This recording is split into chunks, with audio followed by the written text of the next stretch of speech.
সম্মানিত শ্রোতা মণ্ডলী, এবার আমরা স্বামী স্ত্রী দুজন আপনাদের একজন বুজুর্গ ব্যক্তির জীবন কাহিনী শোনাবো। সেটা হলো জারি গান। আমরা পালা গান গাই, জারি গান গাই। এই আউলিয়ার জীবনীটি ভালো লাগলে যারা বেলায়েতপন্থী মানুষ তাদের জন্য জীবন কাহিনীটি খুব গুরুত্বপূর্ণ।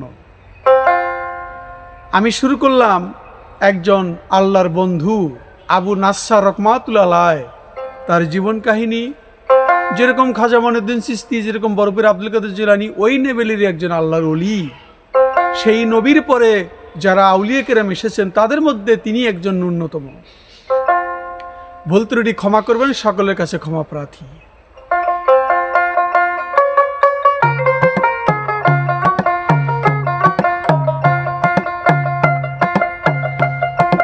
সকাল বেলা লাগলো মেলা, সকাল বেলা লাগলো মেলা, সকাল বেলা লাগলো মেলা, বিকাল বেলা ভেঙে যায়। প্রেমময় প্রেম সাগরে প্রেমের মানুষ ভেসে যায়, প্রেমময় প্রেম সাগরে প্রেমের মানুষ ভেসে যায়। প্রেমের মরা জলেতে কখনো ডোবে না, প্রেম করিতেই হয় মাওলার সাথে গিয়া। তাই ছন্দ কথা বন্ধ করে আসল কথায় যাই। আবু নাসসার সিরাজ নামটি এবার বলতে হয়। আবু নাসসার সিরাজ ছিল আল্লাহর আউলিয়া, তাহার কথা এবার আমি ধরি তুলিয়া। আবু নাসসার সিরাজ ছিলেন আল্লাহ তত্ত্ব, আলেম আল্লাহ ভীরু, হাকিম তরিকত পন্ত। শ্রেষ্ঠ লোকদের অগ্রনায়ক ফকির দলের এবার হয়। প্রেমময় প্রেম সাগরে প্রেমের মানুষ ভেসে যায়, প্রেমময় প্রেম সাগরে প্রেমের মানুষ ভেসে যায়। হযরত আবু নাসসার সিরাজ ছিলেন আল্লাহর তত্ত্ব অভিজ্ঞ একজন আলেম, আল্লাহ ভীরু, হাকিম তরিকত পথের শ্রেষ্ঠ লোকদের অগ্রনায়ক। এই ফকিরি দলের আদর্শ তৎকালে শ্রেষ্ঠ পীর ছিলেন আবু নাসসার সিরাজ রহমাতুল্লাহ আলাইহ। যুগের মধ্যে অতুলনীয় জাহেদ ছিল, মারিফাতের ক্ষেত্রে অতি উচ্চ মর্যাদার অধিকারী ছিলেন আবু নাসসার সিরাজ রহমাতুল্লাহ আলাইহ। সকলেই তাকে তাওসুল ফকরা অর্থাৎ ফকিরদের ময়ূর নামে আখ্যায়িত করত। তার গুণাবলী ও প্রশংসা বর্ণনা করেও লিখে শেষ করা যায় না। তিনি এলেমে দিনের সকল শায়েক অভিজ্ঞ আলেম ছিলেন। রিয়াজতে, ইবাদতে এবং তরিকতের কার্যাবলীতে উচ্চ মর্যাদা সম্পন্ন ছিলেন।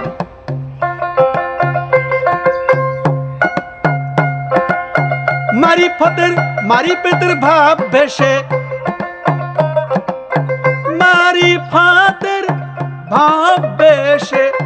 মারিফাতের ভাব বেশে কথা বতায় হয়।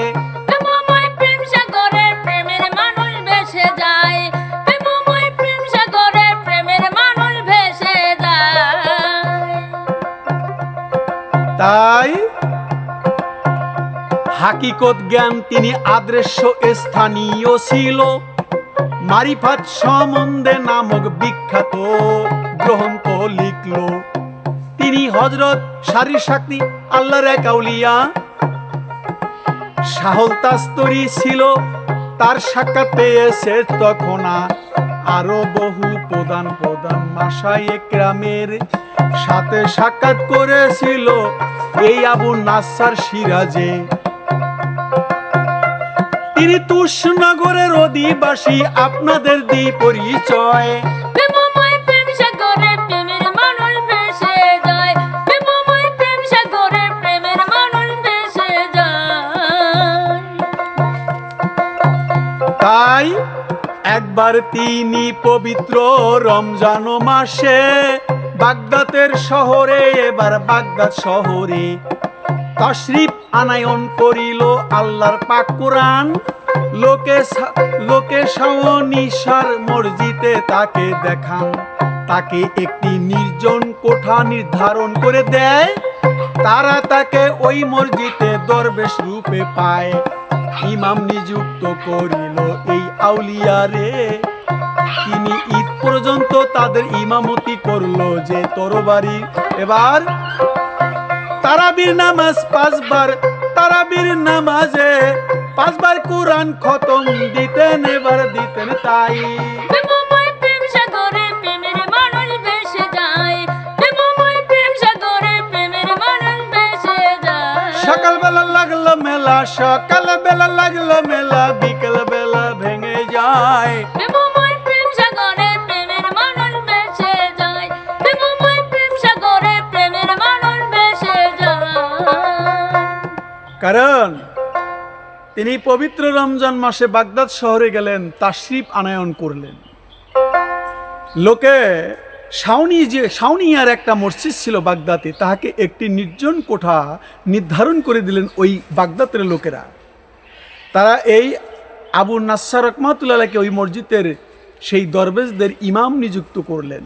তিনি ঈদ পর্যন্ত তাদের ইমামতি করেন এবং তারাবির নামাজে 5 বার কোরআন খতম করতেন। খাদেম প্রত্যেক রাতে এসে তাহার হুজুরার দরজায় একটি রুটি রেখে যেত। কার দরজায়? আবু নাসসার রহমাতুল্লাহ তার দরজায়। হযরত আবু নাসসার সিরাজ রহমাতুল্লাহ তিনি তা নিয়ে ভিতরে এক কোণে রেখে দিতেন। ঈদুল ফিতরের নামাজ পরে যখন তিনি অন্যদিকে চলে গেলেন, তখন দেখা যায় 30টি রুটি তার কোঠরে কোণে পড়ে রয়েছে, একটা রুটিও তিনি খাননি। অথচ মসজিদের খাদেম তাকে রুটি দিয়ে গেছে একটি করে, একটি রুটিও তিনি খাননি। এটা দেখে লোকে এই বিষয়ে অবাক হয়ে গেল। কারণটা কি? 30 দিনের জন্য তারাবির নামাজ পড়ালে এই বুজুর্গ, অর্থে একটা করে রুটি দিলাম, তার 30টা রুটি রয়ে গেছে।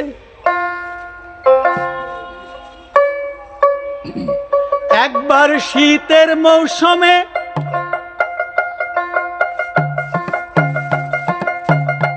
ওই আউলিয়া মুরিদগণের সামনে মারিফাত সম্বন্ধে আলোচনা করে হঠাৎ তার উপর আদায় করার এমন ভাব বেগে এসে উপস্থিত হলো যে তিনি তার সামনে প্রজ্বলিত অগ্নিকুণ্ডের উপর এবার শোকরানার সেজদা আদায় করবার জন্য মাথা নত রাখলেন। এবার বলতেছি ভালো। মুরিদেরা সকলে ভয় পেয়ে ধারণা কইরা গেছে তার চেহারা মোবারক এবার জ্বলে উঠে ছাই হয়ে গেছে আপনাদের জানাই, কিন্তু তিনি সেজদা থেকে মাথা উঠান নাই। দেখা যায় তার মুখমণ্ডলের এক গাছি পশম বাঁকা হয়নি আগুনের তাপে, তাও তো পড়ে নেই। এটা সকলে বিস্মিত হলো, অলৌকিক ঘটনা দেখলো, আপনাদেরকে বলে যাই। প্রেমময় প্রেম সাগরে প্রেমের মানুষ ভেসে যায়, প্রেমময় প্রেম সাগরে প্রেমের মানুষ ভেসে যায়। এই মুরিদদের সম্পর্কে, এই বুজুর্গ ব্যক্তির তাসওয়ুফ সম্পর্কে কথা বলতেছেন। এমন সময় একটা অগ্নিকুণ্ডের ভিতরেই অগ্নিকুণ্ড জ্বলে উঠল, আর এই অগ্নিকুণ্ডের ভিতরে সেজদা দিলেন, অথচ আগুন তাহাকে একটি লোমও পোড়াইতে পারল না। এটা দেখে সবাই অবাক হয়ে গেল। মুরিদেরা সকলে ভয় পেয়ে গেল, ধারণা করলেন চেহারা মোবারক জ্বলে গেছে, আবার জ্বলে উঠলো নাকি। এটাতে সকলেই বিস্মিত হলো। আর এই আবু নাসসার সিরাজি রহমাতুল্লাহ তিনি বললেন, কেউ আল্লাহর দরবারে নিজের মর্যাদা প্রতিষ্ঠাতা করাবে সে সর্বত্র সম্মানিত হবে, আগুন তার মুখ জ্বালাতে পারবে না যিনি আল্লাহর দিকে রুজু থাকে।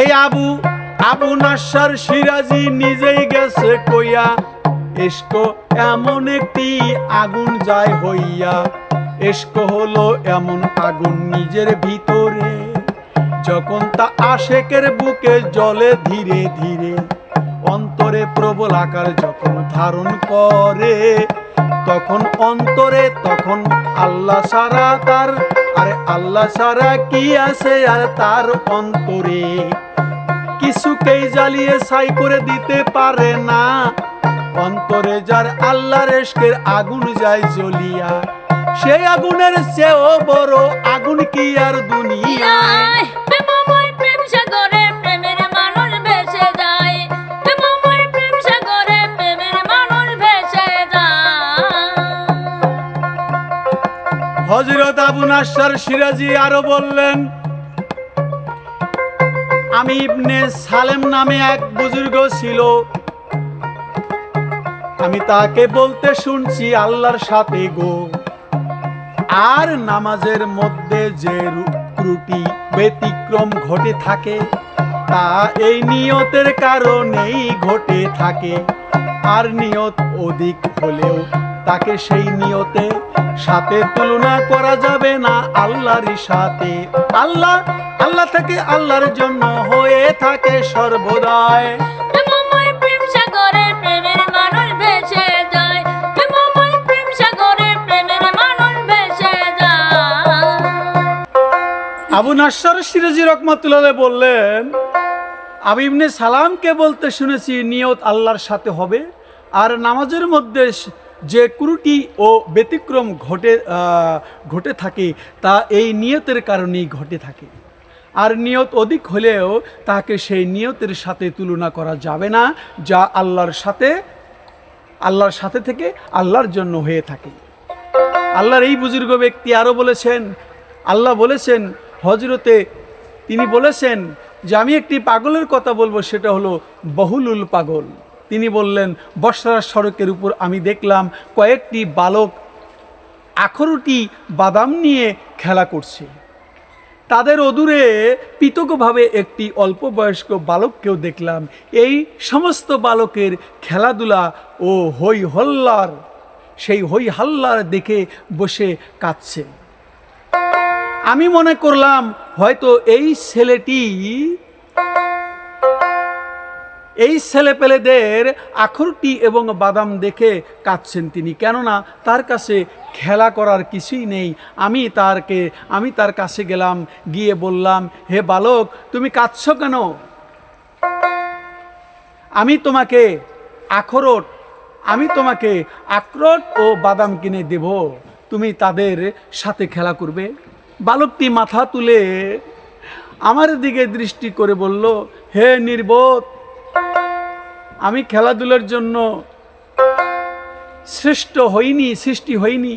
আমি বললাম, তাহলে বসো, তাহলে কি জন্য তুমি শ্রেষ্ঠ হয়েছে একটু বলো। সেই বালক বলল, ইলম হাসিল করে আল্লাহর ইবাদত করার জন্য। আমি বললাম, এটা তুমি কোথায় থেকে জানতে পারলে? আল্লাহ তোমাকে দীর্ঘ আয়ু দান করুন।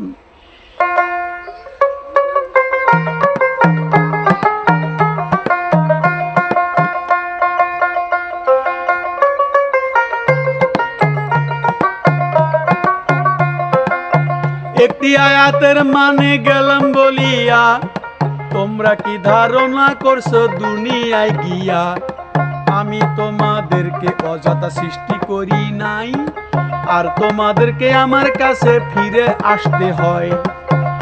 তাই আমি বললাম, তোমাকে তো বেশি জ্ঞানী বলে মনে হচ্ছে,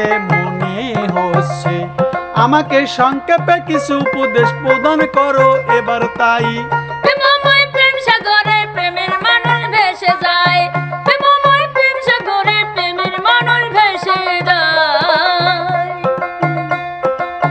সে বলে, প্রয়োজন মতো দুনিয়ার কাজে চালাও, দুনিয়ার দাঁড়ি করো কেন যে, পরলোকের সফরের জন্য প্রস্তুত হয়ে থাকা, দুনিয়ায় কারো জন্য চিরস্থায়ী হবে না। কোনো মানুষ দুনিয়াতে চিরস্থায়ী থাকবে না। জীবন এবং মৃত্যু খুব দ্রুত গতিতে যাইয়া দ্রুত গতিতে চলছে মৃত্যু এবার তাই।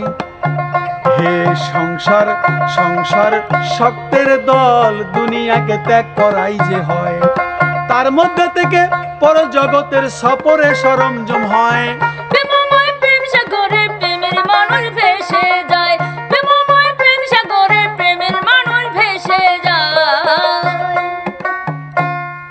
হযরত বাহলুল বললেন, এতটুকু বলে বালকটি আসমানের দিকে তাকিয়ে হাত ইশারা করতে থাকে, আর তার এই হাত যখন বের করতে থাকে তখন তার গুন্ড বেয়ে মুক্তার দানার মতো অশ্রু ঝরতে লাগলো, চোখের জলগুলো অশ্রু মুক্তার দানার মতো ঝরতে লাগলো, আর মুখে বলতে লাগলো, হে আল্লাহ, হে নিরুপায়ের উপায়, হে রাহিম, আমার অন্তরের গুপ্ত ব্যথার উপশম করে দিন। এই বলেই বেহুশ হয়ে পড়ল। আমি বসে পড়ে তার মাথা আমার জানুর উপরে তুলে নিলাম এবং নিজের অস্তীর্ণ দ্বারা তার চোখের অশ্রু মুছে দিতে লাগিলাম। একটু পরে জ্ঞান ফিরলে আমি তাকে বললাম, তোমার কিসের ভয় হয়েছে বালক? তুমি তো এখনো ছোট শিশু, নিষ্পাপ। কোনো গুনাই তো তোমার নামে লেখা হয়নি। এখন শিশু বালকটি বলল, হে বহুলুল পাগলা, আমাকে নিজের অবস্থায় ছেড়ে দাও, আমি আমার অবস্থায় থাকতে চাই। আমার আম্মাকে দেখছি, তিনি চুলা জ্বালবার সময় জানি বড় বড় লাকড়ি আনি, সাথে পর্যন্ত ছোট শুরু, আরে খড়কুটা মিশ্রিত করে চুলায় দেয়। প্রেমময় প্রেম সাগরে প্রেমের মানুষ ভেসে যায়, প্রেমময় প্রেম সাগরে প্রেমের মানুষ ভেসে যায়। সে পর্যন্ত চুলায় আগুন জ্বলে না, আমার আশঙ্কা হইল আল্লাহ না করুন তালা জাহান্নামের ইন্ধনের সাথে আমাকে দিয়ে খড়কুটার কাজ না জ্বালানো, না চালায় যেন ওগো সাইজে। এরপর আমি বললাম, বসো তুমি এক জ্ঞানী বুদ্ধিমান, আমাকে সংক্ষেপ কিছু উপদেশ দাও জানি। বালক বলল, আফসোসের বিষয় হলো তাই, আমি গাফেলেতের মধ্যে পড়ে আছি তাই। এদিকে ইহলোকে নিজের শরীরকে উত্তম ও কমল পোশাকে আবৃত্তি করিলাম তখন। মৃত্যুর পরে তো এটা পচে গলে যায়, পচে গলে মাটি হয়ে যাবে যে তথায়। তখন বলল, আমি এই বিদ্যা কেমন করে শিখলাম? আমার মাকে আমি দেখেছি, তিনি চুলা জ্বালবার সময় বড় বড় লাকড়ির সাথে যে পর্যন্ত ছোট ও সরু খড়কুটা মিশ্রিত করে চুলায় না দেন, সে পর্যন্ত চুলায় আগুন জ্বলে না। মানে বড় মোটা লাকড়ি ঢুকাই দিল, এখন কিছু খড়কুটা মানে খ্যার বা কিছু নরম খড়ি বা ছোট ছোট খড়িগুলো দিলে আগুনটা ধরে উঠবে। তখন আমি মাকেও এইভাবে জ্বালানো দেখতে, বড় লাকড়ি দিয়ে ধরে না, ছোট ছোট খড়কুটাও দেওয়া হয়। তখন আমার আশঙ্কা হয়, আল্লাহ না করুন জাহান্নামের ইন্ধনের সাথে আমাকে দিয়ে হয়তো খড়কুটার কাজ না জ্বালানো হয়। বড় বড় পাপিষ্টরা দোজকে গেল, আর ওই দোজকের আগুন জ্বালাবে খড়কুটা দিয়ে, যাতে আমাকে দিয়ে না জ্বালায়। এরপর বহুলুল পাগলা বলল, বাবা বসো, তুমি জ্ঞানী ও বুদ্ধিমান, আমাকে সংক্ষেপে আরও কিছু উপদেশ দাও। সে বলল, আফসোসের বিষয়, আমি গাফিলতের মধ্যে পড়ে আছি, এদিকে মৃত্যু আমার পিছু পিছু ধাওয়া করে আসছে। আজ এই দুনিয়া ছেড়ে না গেলেও কাল অবশ্যই যেতে হবে। এহলোকে নিজের শরীরকে উত্তম ও কমল পোশাকে আবৃত্ত করলে কী লাভ? মৃত্যুর পর তো এটা পচে গলে সাথেই সমস্ত রূপ সৌন্দর্য নষ্ট হয়ে যাবে। হাড়ের উপর মাংস ও চামড়ার নাম চিহ্ন পর্যন্ত থাকিবে না, সাথেই সমস্ত রূপ ও সৌন্দর্য নষ্ট হয়ে যাবে। আফসোস, শত শত আফসোস, কোনো উদ্দেশ্যেই সফল হবে না। আমার সাথে সফরের কোনো সম্বলও নেই, অথচ আমাকে পাপের বোঝা মাথায় নিয়ে সে হাকিম ও মালিকের সামনে দাঁড়াতে হবে। দুনিয়াতে সহস্র পর্দার অন্তরালে থেকে সেই প্রতিপালকের নাফরমানি করছি, কিন্তু কিয়ামতের ময়দানে সেই সমস্ত গুনাহ ও অন্তর্যামী আল্লাহ পাকের সামনে প্রকাশিত হবে। তখন দুনিয়ায় আমি কি করেছি তাই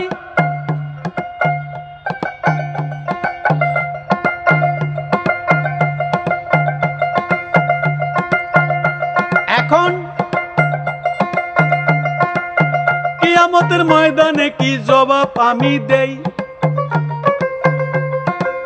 ভরসা করছি আমি তোমার আশায় যে তিনি বড়ই দয়ালু রহমান রাহিম, আযাব করতে পারে ইচ্ছা করলে নিঃসুক নিজের দয়ারই গুণে ক্ষমাও করে দিতে পারে। হযরত বাহুলুল বললেন, ওরে বালক, যখন উপদেশ শেষ করিয়া নীরব হলো তখন বাহুলুল পাগলা বেহুশ হইয়া গেছে পড়িয়া। ইতিমধ্যে বালকটি চলে গেল আর সম্মুখ থেকে তখন তাই প্রেমময় প্রেম সাগরে প্রেমের মানুষ ভেসে যায়, প্রেমময় প্রেম সাগরে প্রেমের মানুষ ভেসে যায়। তখন অজ্ঞান হয়ে পড়ে গেল বাহুলুল পাগলা আর বালকটি চলে গেল ওখান থেকে। জ্ঞান ফিরে বালকটি না দেখে খেলায় মগ্ন ছেলেদেরকে জিজ্ঞেস করলেন, বালকটি কে, তোমরা কি চেনো? খেলাধুলা করতেছে। তারা বলল, এ হলো সেই বেহেশত এমন এক বালককে তুমি চেনো না? আমি বললাম, না, আমি তাহাকে চিনি না। চিনলে কি আর তোমাদেরকে জিজ্ঞাসা করতাম? বালক যেখানে খেলাধুলা করতেছে বালকগুলো তারা বলল, এই বালক হজরতে আলী রাদিয়াল্লাহু আনহু এর পুত্র হজরতে হোসাইনের আওলাদের মধ্যে একজন। হজরত আলী ইমাম হোসেনের বংশের মধ্যে এই পুত্রটি একজন। বাহুলুল পাগলা বলল, আমি বালকটির হাব ভাব কথাবার্তা দেখেই পূর্বেই মনে মনে ধারণা করেছিলাম এই ফল কোনো মহান আলিশান গায়েবেরই হবে।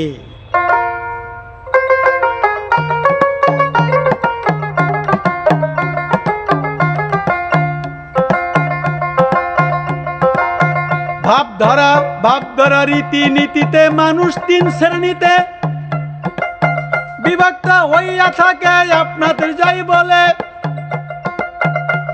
এক নম্বরে দুনিয়ার লোক, এদের আদব কায়দা এবং রীতি হলো ভাষার মাধুর্য যে গাতা আরো পূর্ণতা, বিভিন্ন প্রকারে ইলেমের হেফাজত, বিভিন্ন প্রকার কুসুম লোক তাদের দো।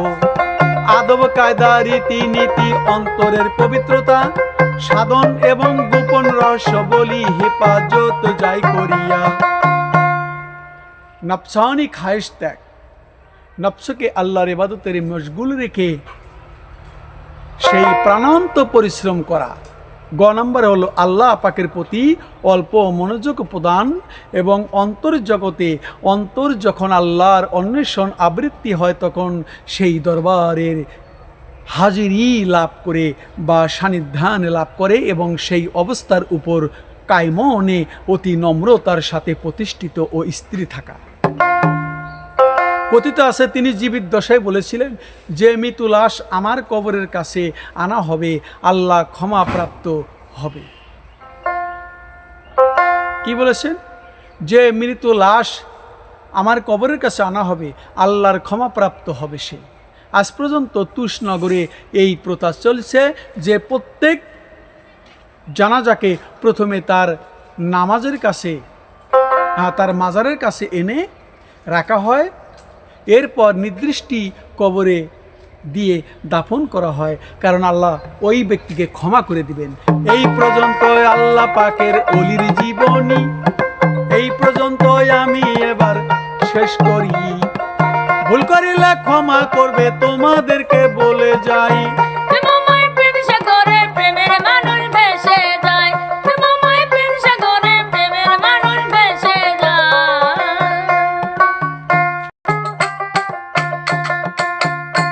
সম্মানিত শ্রোতা মণ্ডলী, এবার আমরা স্বামী স্ত্রী দুজন আপনাদের আরেকটি জারি গান শোনাবো। সেটা হচ্ছে আল্লাহর আরেকজন বেলায়েতের মুর্শিদ, তার নাম হচ্ছে হযরত আবুল আব্বাস আহমেদ কাচ্ছা রহমাতুল্লাহ আলাইহি।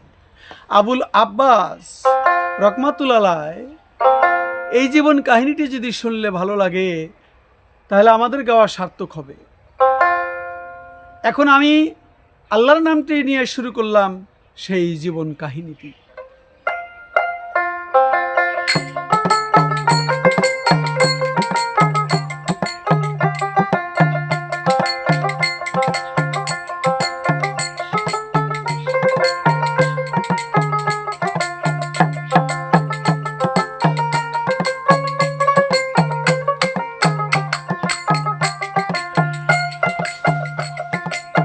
তোমারি নাম লয়া আমি জারি গান যাই গায়া, রহম করহ ও গো মাওলা আমার লাগিয়া।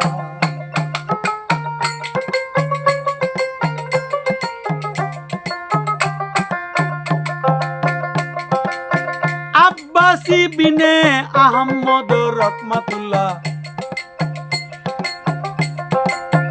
আল্লাহ পাকের দরবারে নির্ভীক অভিমানী আল্লাহর নিতান্ত প্রিয় মাকবুল ছিলেন। মারিফাতের কামিল আধ্যাত্মিক জগতের কার্য নির্বাহক ছিল তিনি। তরিকতপন্থীদের মধ্যে যুগের কুতুব হিসাবে রইল। সর্বজন বর্ণ শ্রেষ্ঠ পীর ছিল তিনি। ইবনে আহমদ কাসার নামে তাই অতিশয় পারদর্শীর বিচক্ষণ ছিল তার দিছে পরিচয়। রিয়াজত কেরামত অন্তর্দৃষ্টি মারিফতে তিনি অতি উচ্চ স্থান পাইছে রে। ও দরদি যাইও না ভুলিয়া, রেখো নজর দিয়া রে, ও দয়াল জন যাইও না ভুলিয়া। আবুল আব্বাস ইবনে আহমদ রহমাতুল্লাহ লোকে তাহাকে আমলে মামুলুঙ্কাত বলা হইতো, অর্থাৎ তরিকতে রাজ্যের কার্যনির্বাহক ও উপাধিতে আখ্যায়িত করতেন। তিনি হযরত শেখ আবু সাঈদ আবুল খায়রের পীর এবং মুর্শিদ ছিলেন। প্রমাণ আছে এই বুজুর্গ একদিন শেখ আবু সাঈদ আবুল খায়রকে বললেন, তোমাকে যদি কেউ জিজ্ঞেস করে, হে আবুল খায়ের, তুমি আল্লাহকে কি চিনেছ কি? খবরদার এর উত্তরে আমি চিনি বলবে, আমি উত্তরে আমি চিনি বলবে না, আমি চিনি না, কেননা এটা শিরক। আরো বললে তারপরে বললেন, তাহলে একটা কাজ করো, চিনি না কেননা এটা কাফেরি, কিন্তু এইরূপ বলতে পারো, আল্লাহ মেহেরবানি পূর্বক নিজের মহান সত্তা সম্বন্ধে আমাকে কিছু পরিচয় দান করেছেন। তাহাকে আরো বলেছেন যে প্রকারেই হোক না কেন অবশ্যই তোমাকে তোমার প্রতিপালকের স্বভাব অবলম্বন করতে হবে, তা না হলে তোমাকে সর্বদা দুঃখ কষ্ট ভোগ করতে হবে। আল্লাহ যদি তোমার মঙ্গল, তিনি আরো বলেছেন, কে বলেছেন? আব্বাস ইবনে আহমদ রহমাতুল্লাহ বলেছেন, তোমার মঙ্গল, তার মুরিদদের বলল, তোমার মঙ্গল হিত কামনা করেন, তাহলে ইলমকে তোমার অঙ্গ প্রত্যঙ্গের মধ্যে নিজের তত্ত্বাবধান রাখবেন। এরপর তোমার একটি অঙ্গ তোমা থেকে নিয়ে নিজের দিকে নিজের মধ্যে এবং আকৃষ্ট করে দিবেন। এই রূপে শেষ পর্যন্ত তুমি দেখতে পাবে যে তুমি আর নেই। এরপর তোমার এই অস্তিত্বহীনতার মধ্যে নিজের অস্তিত্ব প্রকাশ করে দিবেন। তখন তুমি সমুদায় সৃষ্টিকে নিজের গুণাবলীতে এই অবস্থায় দেখতে পাবে লোকেরা, কারণ সমগ্র সৃষ্টি জগতই আল্লাহর কুদরতের ময়দানে একটি বলের মতন দেখতে পাবে, বুঝতেও পারবে যে এই গোলকের মালিকই সেই গোলকটিকেই ঘুরাচ্ছে।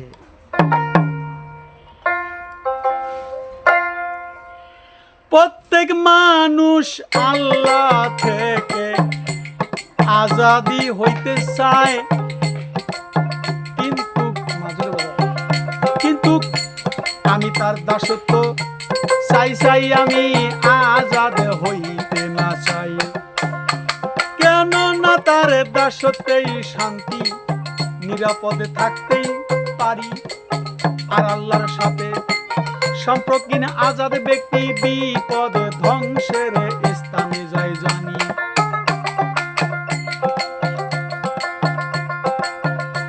পীর তোমার জন্য আয়না স্বরূপ, পীর থেকে তুমি সেই পরিমাণই দেখতে পাবে। পীরের প্রতি তোমার শ্রদ্ধার নূর যে পরিমাণ তোমার আছে। তিনি বলেছেন, বাবা পীর তোমার জন্য আয়না স্বরূপ, পীর থেকে তুমি সেই পরিমাণই দেখতে পাবে। পীরের প্রতি তোমার শ্রদ্ধার নূর যে পরিমাণ আছে। মুরিদের পক্ষে সামান্য একজন দরবেশের খিদমত থাকা 100 রাকাতে নফল নামাজ আদায় করার চেয়েও উত্তম। আর খাওয়ার বেলায় 1 গ্লাস কম খাওয়া সারা রাত নফল নামাজ পড়ার চেয়েও ভালো। আমরা অনেক বস্তুকে ইজ্জত এবং সম্মান দিয়ে থাকি, অথচ আল্লাহর দরবারে তার রেণু পরিমাণ মর্যাদা বা সম্মান নেই। তাকেই আমরা আবার সম্মান দিয়ে থাকি।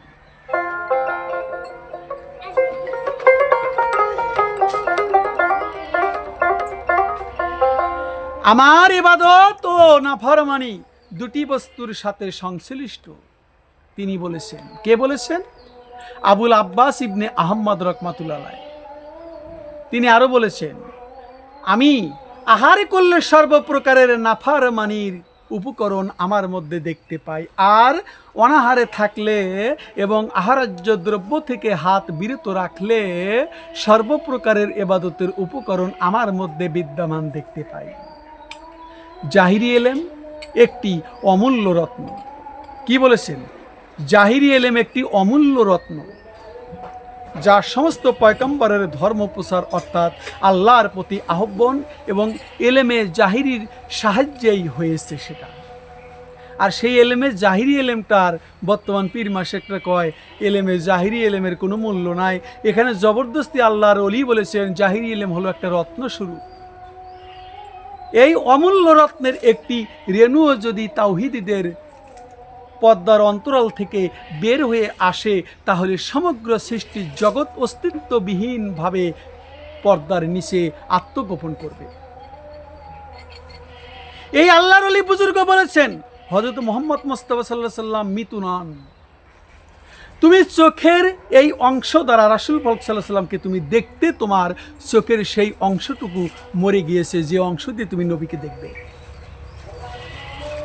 আল্লাহর এমন বান্দাও আছে যে তারা দুনিয়া এবং সাজসজ্জাকে সাধারণ মানুষের জন্য ত্যাগ করে আখিরাত এবং জান্নাতকে ফরওয়ারদার বান্দাদের জন্য ওয়াকফা করে দিয়েছে, আর নিজেরা আল্লাহর সাহচর্যে শান্তি এবং ঐশ্বর্য লাভ করেছেন এবং বলেছেন আমাদের জন্য সমস্ত দুনিয়া ও আখিরাতের বিনিময় এটাই কি যথেষ্ট?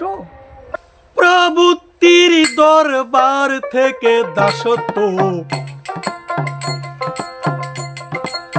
দাসত্ব ছাপের আপ আমাদের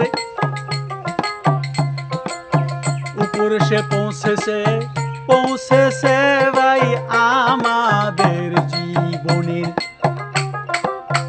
আমরা কিন্তু এটা ছাড়া আরো একটি বস্তুর প্রার্থী রইয়াছি, সেই কথা এবার আমি ধীরে ধীরে তুইলারে ধইরাছি।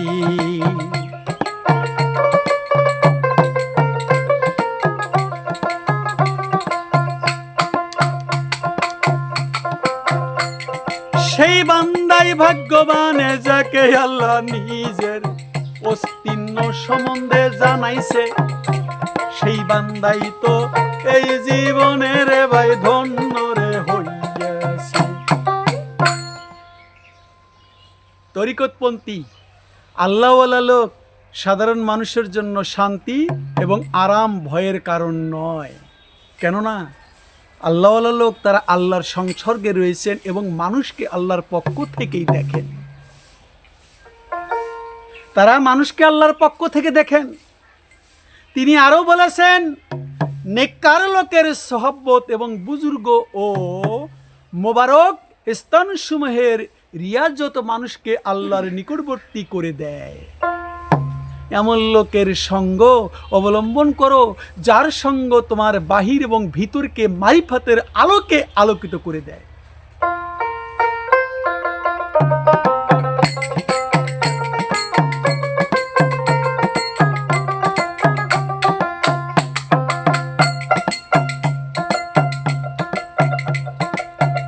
আল্লাহ আদম আলাইহিস সালামের সন্তানদের মধ্যে এই আল্লাহর ওলি বলে গেল, কি বলে গেল? আদম আলাইহিস সালামের সন্তানদের মধ্যে একজনকে নিজের খাস বান্দা করে নেন যে আল্লাহ পরওয়ারি দুনিয়ায় একটি অপবিত্র স্থান, দুনিয়ার অপবিত্রতা অপেক্ষা অধিক অপবিত্র সেই অন্তরকরণ যাকে আল্লাহ দুনিয়ার মহে গেছে দিয়া। আল্লাহ আদম আলাইহিস সালামের সন্তানদের মধ্যে একজন নিজের খাস বান্দা করে নেন। দুনিয়ায় একটি অপবিত্র স্থান, দুনিয়ায় অপবিত্রতার অপেক্ষাও দুনিয়াটা যে অপবিত্র তার অপেক্ষাও অধিক অপবিত্র অন্তরকরণ যাকে আল্লাহ দুনিয়ার মহে মত্ত করে দিয়েছেন। লোভ লালসাকে মনে স্থান দেয় তরিকতপন্থী হওয়ার পরিপন্থী। যদি তোমার ও তার মধ্যে পরস্পর ভাবের আদান প্রদান হয়ে যায়, এরপর তুমি আর বলতে পারবে না যে আমি তার সম্বন্ধে খবর রাখি। হে আবু সাইদ, আমি তোমার মুর্শিদ। রাত এবং দিনের মধ্যে এমন একটি মুহূর্ত নেই যাতে তোমার প্রতি আল্লাহর রহমত না হয়। সেই রহমতের বদলতে যদি আল্লাহ তোমাকে তার বিধানসমূহের বাহক বানিয়ে দেন তাহলে আর কি চাই? তুমি তো একেবারেই ভাগ্যবান। যদি তার এই মেহেরবানিটুকু তোমার প্রতি না হয় তাহলে সমস্ত মানুষ এই অসৃষ্ট জীব তোমার নাফরমানি দেখে তোমার নাফরমানির জন্য কাঁদবে। আবুল আব্বাস রহমাতুল্লাহ আলাইহি তিনি এই কথা বলে গেছেন।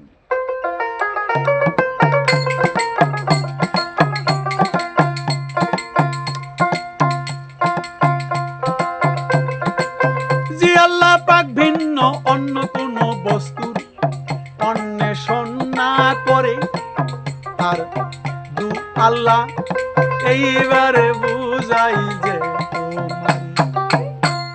যে আল্লাহ পাক ভিন্ন অন্য কোনো বস্তুর অনুসন্ধান করে তার আল্লাহ হলো দুইটা, তার দু আল্লাহ। একমাত্র আল্লাহরই অন্বেষণ করবে, একমাত্র আল্লাহকেই ডাকবে এবং একমাত্র আল্লাহকেই জানবে। আবুল আব্বাস রহমাতুল্লাহ বলেছেন, আমি নেক বখত লোকদের উসিলায় রাসূলুল্লাহ সাল্লাল্লাহু আলাইহি ওয়াসাল্লাম পর্যন্ত পৌঁছিয়েছি, আর বদখত লোকদের উসিলায় মহান আল্লাহ পাক পর্যন্ত পৌঁছেছি। এই কথাটা কেমন হয়ে গেল না? নেক বখত লোকদের উসিলায় রাসূলুল্লাহ সাল্লাল্লাহু আলাইহি ওয়াসাল্লামের কাছে আমি পৌঁছিয়ে থাকি, আর বখত লোকদের উসিলায় মহান আল্লাহ পাক পর্যন্ত পৌঁছেছি। আমি তোমাদের কাছে আদরের আশা করি না, কেননা সেই মা বড়ই অসভ্য যে তার দুগ্ধপোষ শিশুর কাছে আদরের আশা করে। তোমাদের কাছে আদব সেই ব্যক্তি চাইতে পারে যে তোমাদের সদৃশ্য।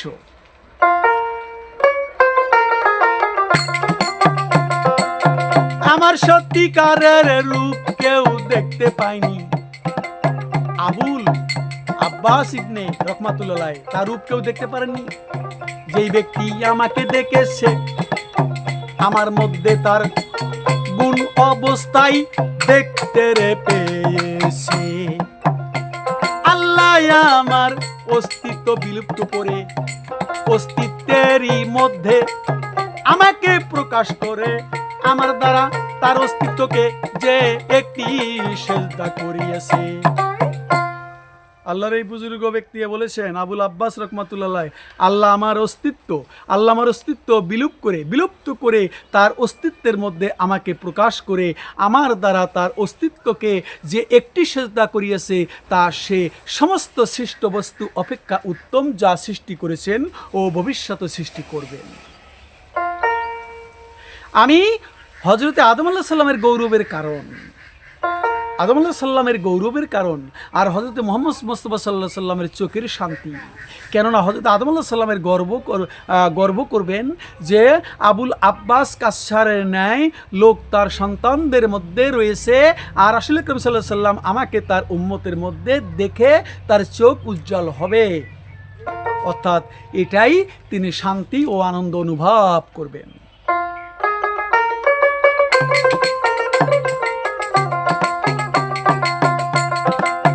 কাল কিয়ামতের দিন হিসাব নিকাশের পর আল্লাহ একদলকে লোককে জান্নাতে দেখিল।